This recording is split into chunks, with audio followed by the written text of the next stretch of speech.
Este texto es una evidencia más de la veracidad y la precisión de las Sagradas Escrituras, hermanos. Es emocionante. Este pasaje, por supuesto, y otros muchos más en la Santa Biblia. Pero sobre todo este. Mire, a propósito, esta profecía se dio 750 años antes de Cristo. E incluye todo tipo de detalles acerca de la pasión y muerte de nuestro Señor. Y no solamente eso, sino que incluye también el propósito, trasluce el propósito redentor de ese siervo sufriente, que es el Mesías, y su sacrificio. Así que otra vez se demuestra que Dios es el autor de las Escrituras, mis hermanos.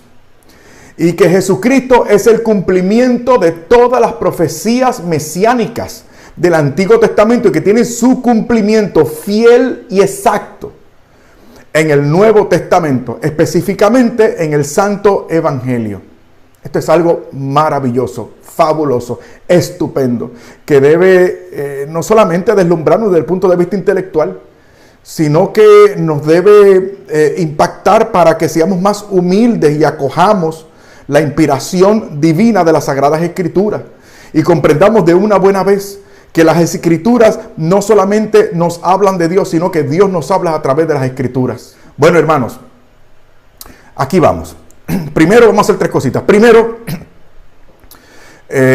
vean que la profecía se da como un diálogo. Quiero tratar este punto número 1, mis hermanos, para que ustedes ubiquen el contexto y no se entretengan o se distraigan cuando ustedes cuando vayan a hacer esa lectura rezada del Cántico del Siervo. Que usted se vaya a distraer, pero ven acá, está hablando en primera persona singular, luego entonces en primera persona plural, primero es yo, después nosotros, no se confundan, ¿okay? Es que es como un diálogo este cántico. Mire, en la primera parte Dios pronuncia un oráculo, o sea, una declaración solemne. Eso está en el capítulo 52, versículos 13 al 15. ¿Estamos claros? En el capítulo 52, versículos del 13 al 15, Dios pronuncia un oráculo, o sea, una declaración solemne. Primera parte. Segunda parte.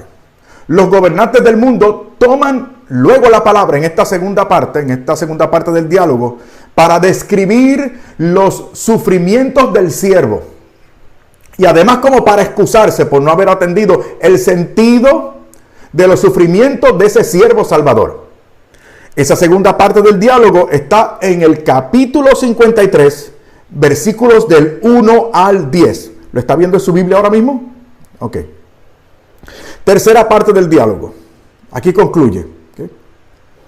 Dios se pronuncia a favor y en defensa de su siervo. Eso está en los últimos dos versículos del capítulo 53. Es decir, versículos 11 y 12 del capítulo 53 de Isaías. Ya estamos ubicados en el contexto propio del cántico del siervo sufriente del profeta Isaías. Bueno, muy bien. Segundo punto de 3 que vamos a tratar. El tercer punto es mucho más largo porque es versículo por versículo, mi hermano. Así que usted prepárese y dispóngase, que esto es caviar lo que tenemos hoy. Segundo punto. Esta profecía es una referencia clarísima e innegable del Mesías Jesús, tal y como admite el Nuevo Testamento. Es algo increíble. Una profecía 750 años antes de Cristo, mi hermano. Esto es fascinante.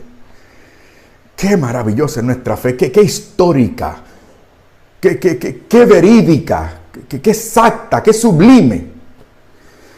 Miren, por ejemplo, Mateo, algunas citas. Mateo capítulo 8, versículo 17. Dice, para que se cumpliera lo dicho por medio del profeta Isaías, cuando dijo, Él tomará nuestras dolencias y cargó con nuestras enfermedades.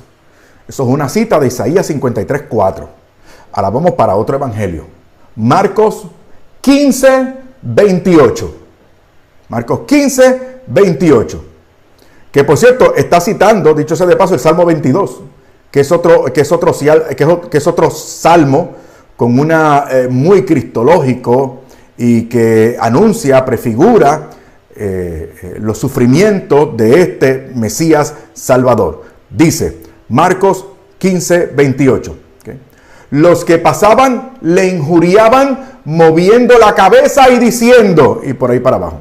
O sea, porque el maltrato, y esto lo podemos ver en el siervo sufriente y en los relatos del Evangelio, el maltrato no es solamente físico, aunque fue un maltrato físico descomunal y brutal, despiadado e inhumano, pero también un maltrato psicológico despiadado que era para volver loco a cualquiera realmente. Bueno, Lucas 22:37 dice, porque les aseguro que debe cumplirse de mí lo que está escrito, y fue contado entre malhechores. Eso es una referencia a este Isaías 53, pero el versículo 12. Evangelio según San Juan, capítulo 12, versículos 37 y 38. Dice, aunque había hecho Jesús tantos signos delante de ellos, no creían en él. De cómo se cumplieron las palabras que dijo el profeta Isaías. Señor, ¿quién ha creído a nuestro mensaje? Y el brazo del Señor, ¿a quién ha sido revelado? Esto es una cita de Isaías 53, el versículo primero, que por cierto es una cita de Isaías 53, versículo primero, pero que toma de forma literal la versión griega del Antiguo Testamento, que era el Antiguo Testamento, las escrituras que usaban nuestros primeros hermanos allá en el primer siglo y los apóstoles para evangelizar. Bueno, ok. Hechos, un último pasaje. Hechos capítulo 8, versículos del 28 al 35. Noten la precisión. Hechos 8, del versículo 28 al 35, decía, volvía sentado en su carro leyendo al profeta Isaías. Esto ya saben que es el etíope, el eunuco etíope. ¿Okay? Le dijo entonces el Espíritu a Felipe, acércate y ponte al lado de ese carro. Corrió Felipe a su lado y oyó que leía al profeta Isaías. Entonces le dijo, ¿entiendes lo que lees? Le respondió, ¿cómo lo voy a entender si no me lo explica alguien? Rogó entonces a Felipe que subiera y se sentara con él. El pasaje de la escritura que iba leyendo era el siguiente. Como oveja fue llevado al matadero y como mudo cordero ante el esquilador, así no abrió su boca. En su humillación se le negó la justicia. ¿Quién hablará de su prosperidad? ¿O quién hablará de su posteridad? Ya que su vida es arrebatada de la tierra. Ahí termina la cita del profeta Isaías y comienza.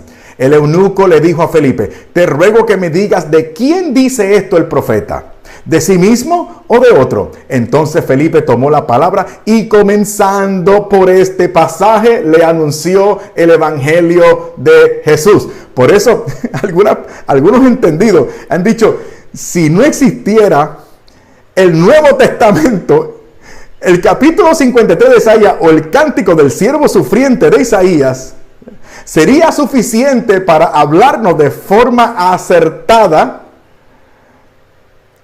de Jesucristo el Señor y su obra salvadora y reconciliadora. No, y lo mismo podemos encontrar en Romanos capítulo 10, versículo 16, Primera de Pedro capítulo 2, versículos del 21 al 25, etcétera, etcétera, etcétera. Bueno, esa sería entonces la segunda parte. La segunda parte fue para probar que este cántico es una referencia clarísima e innegable del Mesías Jesús, tal y como lo admite el Nuevo Testamento. Ahora es la parte un poquito más prolongada de esta reflexión, versículo por versículo. Vamos a ver. ¿Qué? Vamos a ver. Isaías 52, versículo 13. Aquí comienza el cántico. Miren, mi siervo triunfará, será ensalzado, enaltecido y encumbrado. Esas son las tres palabras. Ensalzado, enaltecido y encumbrado. Se refieren estas palabras al reconocimiento del Mesías y su señorío por parte de todas las naciones.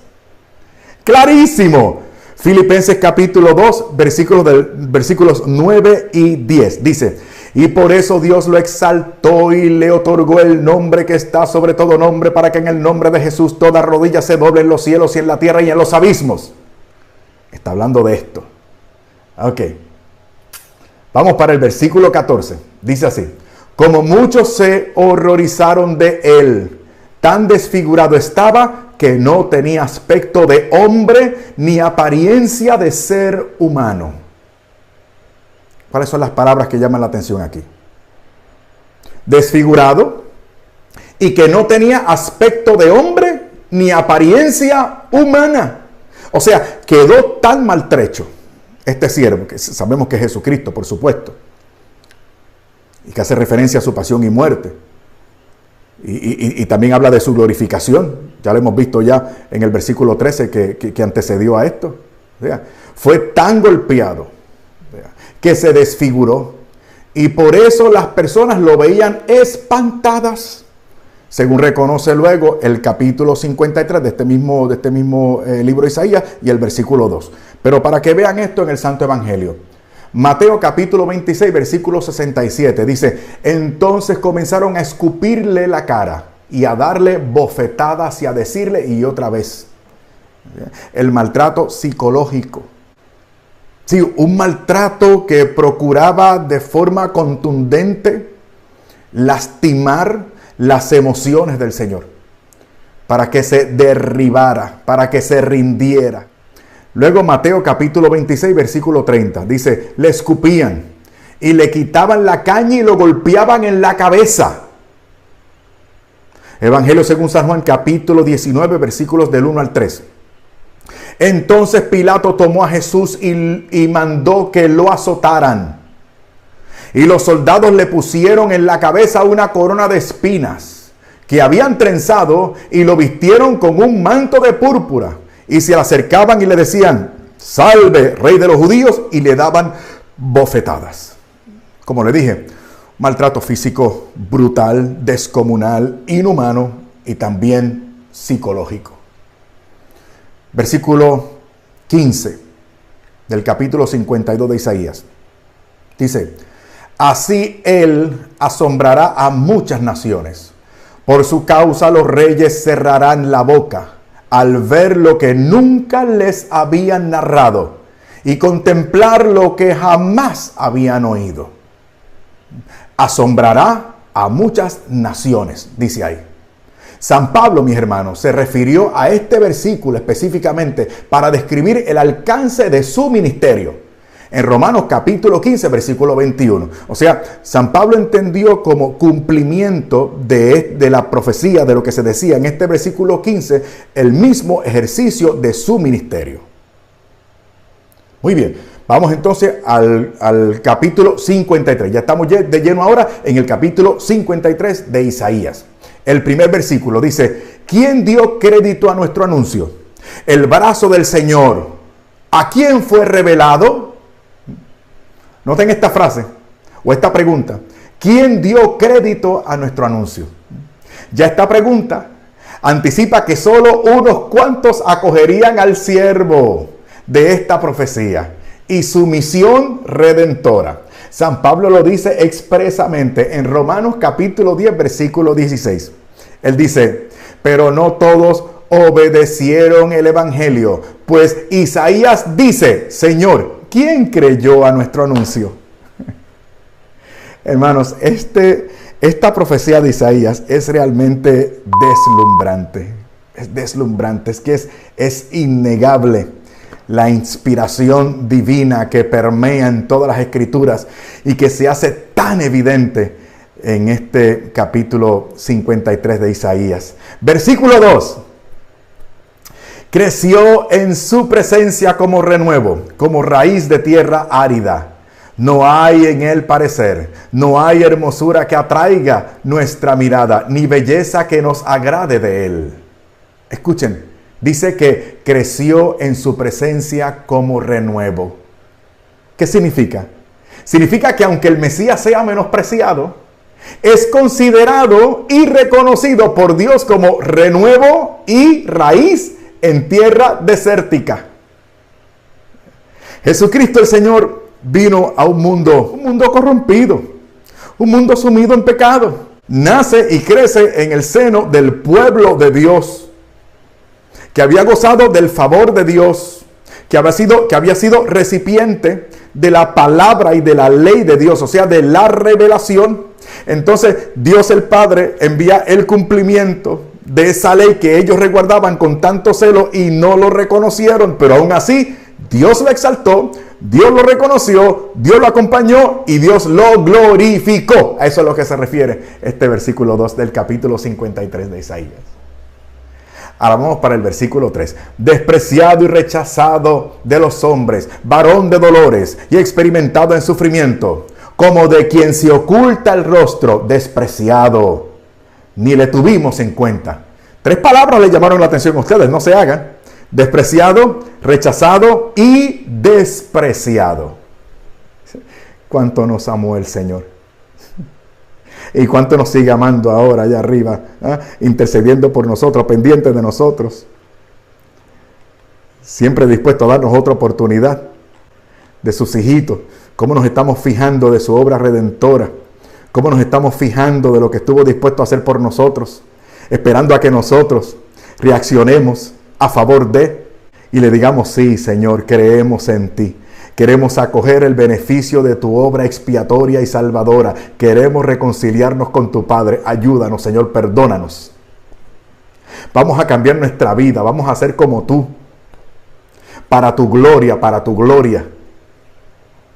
Qué lindo. Despreciado, rechazado. Aquí el profeta ve al siervo y Mesías rechazado por toda la humanidad. Pero también previó el profeta por inspiración divina, obviamente, la profunda aflicción interior que sufriría el Redentor por causa del rechazo a la salvación que Él venía a dar. Por eso he tratado de llamar la atención 2 veces.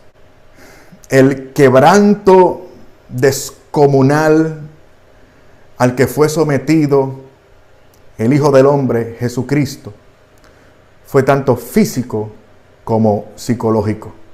Mírenlo aquí. Mateo capítulo 23, versículo 37. El Señor, solamente un ejemplo, hermano. Sé que no tenemos mucho tiempo, así que hice una selección de los textos bíblicos que yo pienso que ustedes pueden entender más claramente y les pueden llamar la atención y les pueden beneficiar. Mateo 23, 37 dice: Jerusalén, Jerusalén, que matas a los profetas y lapidas a los que te son enviados. ¿Cuántas veces he querido reunir a tus hijos como la gallina reúne a sus polluelos bajo sus alas y no quisiste? ¿Notan ustedes el sentimiento de esta queja del Señor? Con una gran carga emocional. Versículos 4 y 5. Pero Él tomó sobre sí nuestras enfermedades, cargó con nuestros dolores. Y nosotros lo tuvimos por castigado, nosotros lo tuvimos a Él como castigado, como herido de Dios y humillado. Pero Él, responde el versículo 5, pero Él fue traspasado por nuestras iniquidades, molido por nuestros pecados. El castigo, precio de nuestra paz, cayó sobre Él, y por sus llagas hemos sido curados. Hermanos, qué ironía, qué ironía. Miren, los hermanos judíos pensaron que el suplicio del Señor se debía a un castigo debido por los pecados del Señor Jesús. Eso fue lo que pensaron, cuando en realidad era por ellos y por nosotros que se echó nuestro Señor sobre sí el castigo que nosotros merecíamos. A eso es lo que se refiere. Pensamos que había sido por culpa de Él. Él se lo merece, porque Él no llenó la expectativa de lo que nosotros entendíamos era un Mesías, según lo que nosotros identificamos también como la urgencia política, que era absolutamente necesaria para que hubiera consistencia religiosa y nosotros pudiéramos entonces practicar la ley. sea, se desenfocaron. Se desenfocaron. O sea, para cumplir la ley, para ser fiel al Señor, se habían procurado un estilo de ser delante de Dios y de practicar la fe que hizo que lamentablemente no vieran la salvación, el Mesías prometido al siervo sufriente cuando se presentó por fin frente a ellos en su historia.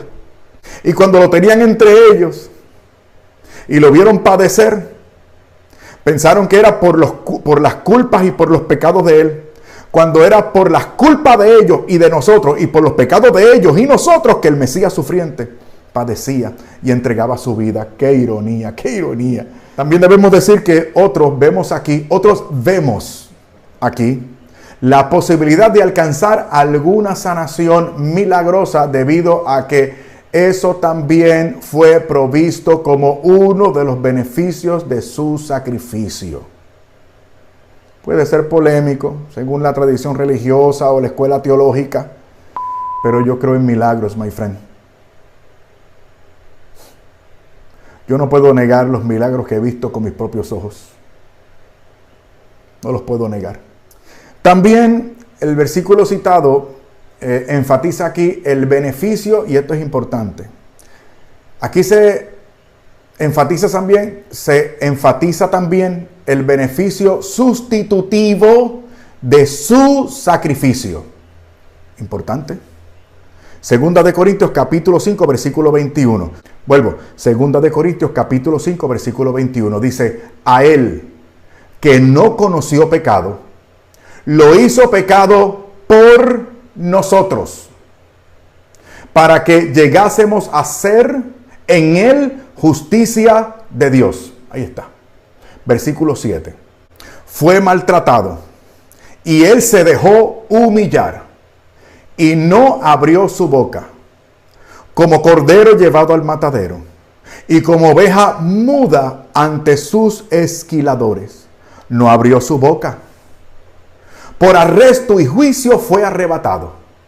De su linaje, ¿quién se ocupará? Pues fue arrancado de la tierra de los vivientes. Fue herido de muerte por el pecado de mi pueblo. ¿Escucharon, mis amados? No abrió su boca. Y como cordero manso, mudo, fue llevado al matadero. Y estamos hablando de un hombre con un alma humana. O sea, tenía entendimiento y tenía voluntad.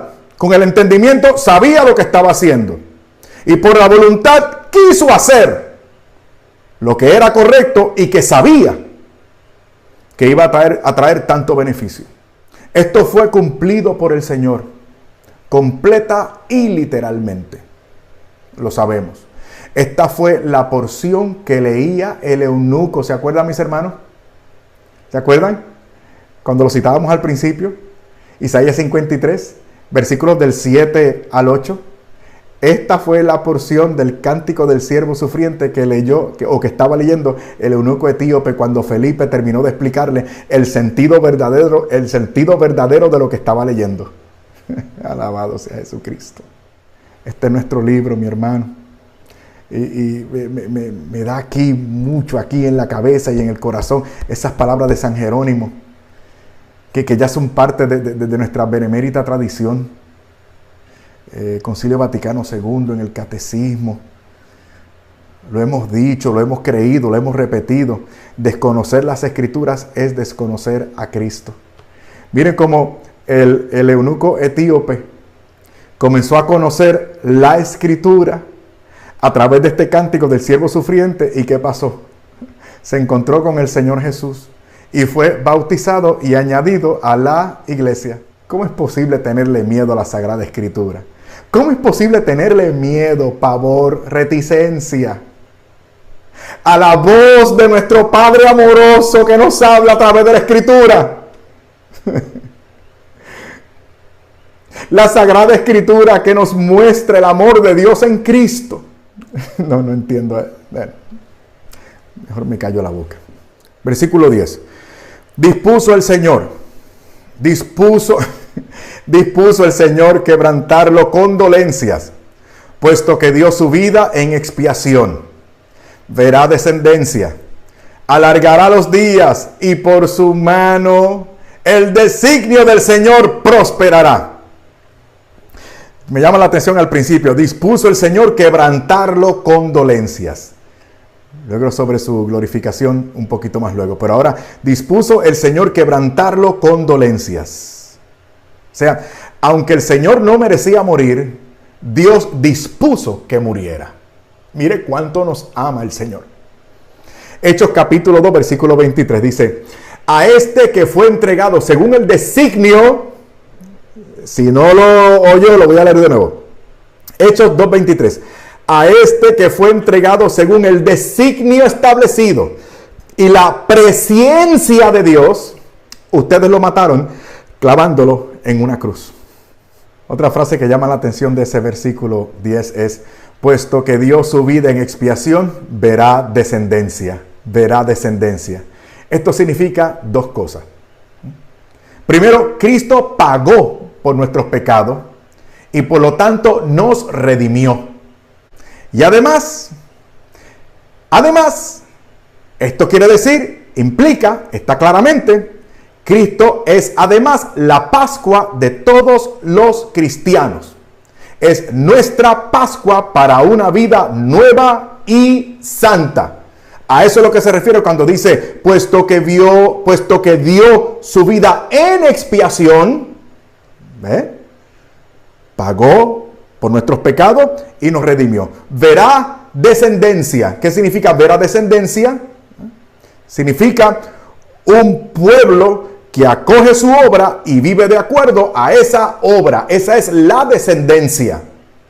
Si lo quieren más claramente, mis hermanos, 1 Corintios capítulo 5, versículo 7. Prepárense para este versículo de la Biblia.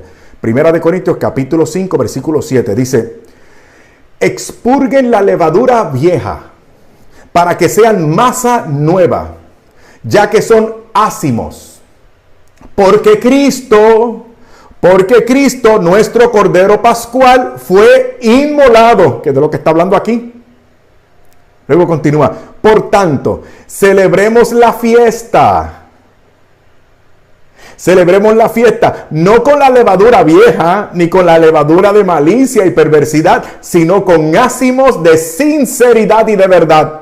¿Cómo dice aquí? ¿Cómo dice aquí? Saliendo de la levadura vieja.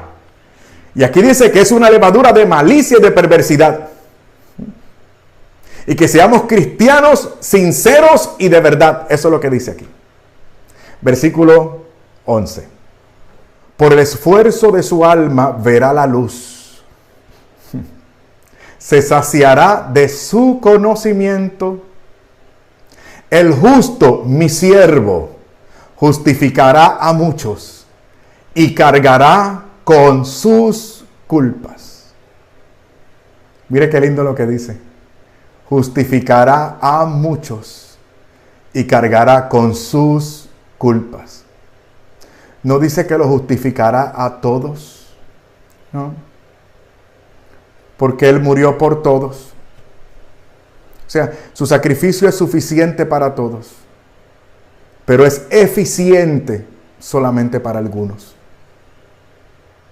Para los que aceptan esto con la fe bíblica, con la fe teologal, para los que acogen este mensaje y sobre todo a la persona que nos transmite ese mensaje que es Jesucristo, para tener una relación con Él, para que podamos vivir en comunión con el Padre Celestial y haciéndonos como Jesucristo en lo que nos queda en este valle de lágrimas, avanzar, madurar, crecer a la altura de Jesucristo para llegar al cielo con el máximo grado de gloria posible.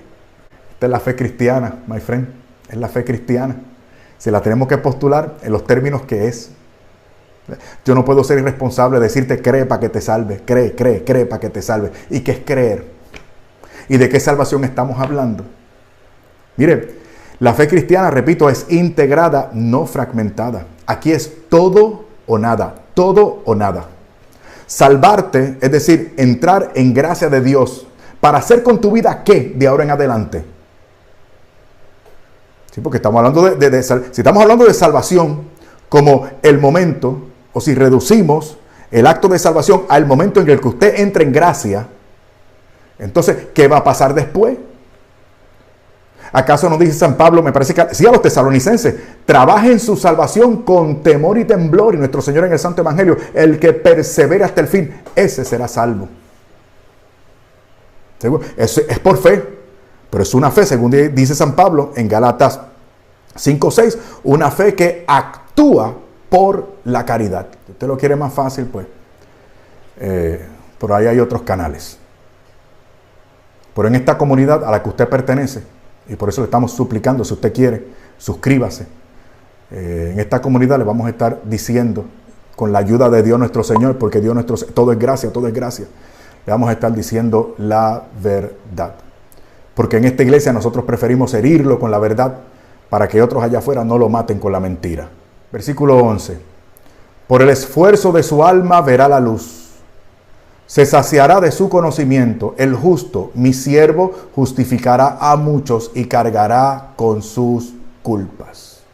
O sea, Él es la satisfacción completa y definitiva por nuestros pecados. ¿Me escucharon, mis amores? Él es la satisfacción completa y definitiva por nuestros pecados. Olvídese de los indígenas, de los niños que no llegan a ser bautizados y fallecen. Olvídese de los que mueren sin conocer al Señor o de los que pertenecen a otras religiones.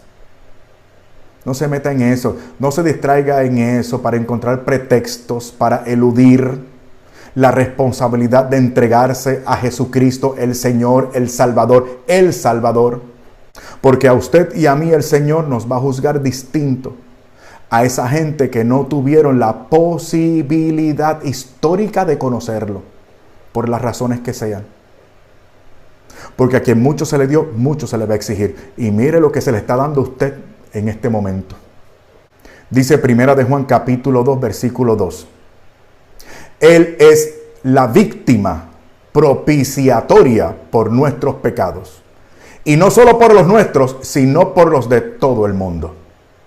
Y por eso, dice, un versículo antes, dice, Primera de Juan capítulo 2, versículo 1, dice, hijos míos, les escribo estas cosas para que no pequen. Pero si alguno peca, tenemos un abogado ante el Padre, Jesucristo el justo. Ya el cántico del siervo sufriente lo está exponiendo. O sea, la persona y la vida y la obra del siervo sufriente va a ser suficiente para satisfacer por los pecados. Eso lo está diciendo también el cántico del siervo sufriente en los capítulos 52 y 53 de Isaías. Y noten ustedes que estamos hablando mucho de pecado, porque hay un aspecto negativo. Ese aspecto negativo lo que tira de la ropa para abajo, que es el pecado. El pecado es el enemigo número único nuestro. Y para eso vino Jesucristo nuestro Señor, para deshacer las obras del maligno. Dice además este versículo que fue contado entre los pecadores. El Señor fue contado entre los pecadores. Dijo el Señor cuando estaba a punto de ser apresado. ¿Se acuerdan? En Lucas 22:37 dijo, porque les aseguro que debe cumplirse de mí lo que está escrito, y fue contado entre los malhechores. Esto es una frase que cita el Señor de este capítulo, de este versículo de Isaías. El Señor se lo aplicó a sí mismo, fue contado entre malhechores. Y se cumplió. Y se cumplió esto cuando lo crucificaron entre dos malhechores. Y así el Señor, el Mesías, el siervo sufriente, estableció su posición en adelante entre los pecadores. ¿Cuál es su posición entre los pecadores? Salvación o condenación. Si usted está conociendo esta buena noticia y usted tiene capacidad para percibir el amor de Dios por un lado y la necesidad que usted tiene de ese amor porque es pecador, usted muy probablemente se libre de la condenación eterna. Lo que hace falta es humildad. Humildad como aquel ladrón, el llamado ladrón bueno. ¿Se acuerdan? Humildad. Y el otro ladrón, prepotente, orgulloso, soberbio, se cerró a la gracia. ¿Qué es lo que usted lo expropia de gozar de este beneficio de salvación y vida eterna? La soberbia. ¿Qué lo acerca usted a la gracia del Mesías Salvador? La humildad. Y vamos a concluir con otro gran pasaje de la Escritura. El Salmo 22, que es otra gran demostración de la precisión de las Escrituras y de la inspiración divina de las Sagradas Letras. Un salmo escrito por el rey David 1000 años antes de Cristo. ¿Me escucharon, mis hermanos queridos? 1000 años antes de Cristo el rey David escribió, anticipando lo que iba a pasar al Señor Jesús y los sentimientos del Señor Jesús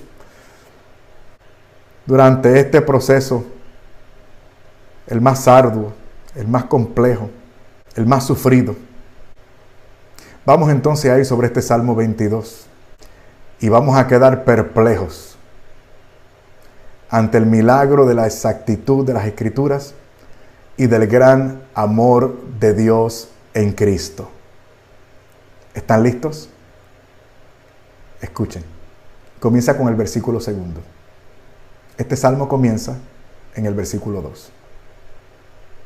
Dice: Dios mío, ¿por qué me has abandonado? Lejos estás de mi socorro, de las palabras de mi gemido. Dios mío, clamo de día y no me respondes, de noche y tú no me atiendes. Pero soy un gusano, no un hombre, el oprobio de los hombres y el desecho del pueblo. Búrlense de mí cuantos me ven, abren los labios y mueven la cabeza.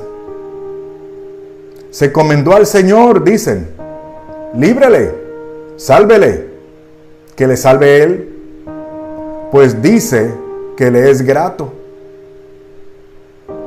No estés alejado de mí, que estoy angustiado. Acércate, pues nadie viene en mi ayuda. Rodéanme toros en gran número, me cercan novillos de Basán. Abren sus bocas contra mí, cual león rapaz y rugiente. Me derramo como agua, todos mis huesos están deslocados. Mi corazón es como cera. Me derramó como agua, todos mis huesos están dislocados. Mi corazón es como cera que se derrite dentro de mis entrañas. Seco está como un tejón mi paladar, mi lengua está pegada a las fauces y me han echado al polvo de la muerte. Me rodean como perros, me cerca una turba de malvados. Han taladrado mis manos y mis pies, y puedo contar todos mis huesos. Ellos me miran y contemplan. Se han repartido mis vestidos y echan suerte sobre mi túnica. Se acordarán y se convertirán al Señor todos los confines de la tierra, y se postrarán delante de Él todas las familias de las gentes. Porque del Señor es el reino, y Él dominará a las gentes. Comerán y se inclinarán ante Él todos los grandes de la tierra. Mi alma vivirá para Él. Mi posteridad le servirá y hablará del Señor a las generaciones venideras. Le felicito por haber visto este video hasta el final, ya que este tipo de evangelización, como usted ha podido notar, no es procurada por mucha gente, ni preferida por mucha gente, debido a que en esta comunidad procuramos una formación católica sólida y una espiritualidad fuerte. Y por eso mismo es que necesitamos de su ayuda. Por favor, mire 3 cositas nada más. Número 1, comparta este video con otras personas, con todas las personas que pueda. En segundo lugar, dele like y sírvase del área de comentarios para decirme o sugerirme lo que usted crea conveniente. Le aseguro que leo todos los comentarios. Y número 3, también es muy necesaria su contribución económica, por favor. Para esto, vaya a la descripción de este video y haga uso del link de PayPal que aparece ahí en la descripción del video. Ahí aparece el link para el método seguro de PayPal, para que de esa forma usted pueda hacernos esa ofrenda que tanto necesitamos. Su ofrenda será utilizada delante del Señor para que este ministerio pueda continuar y desarrollarse.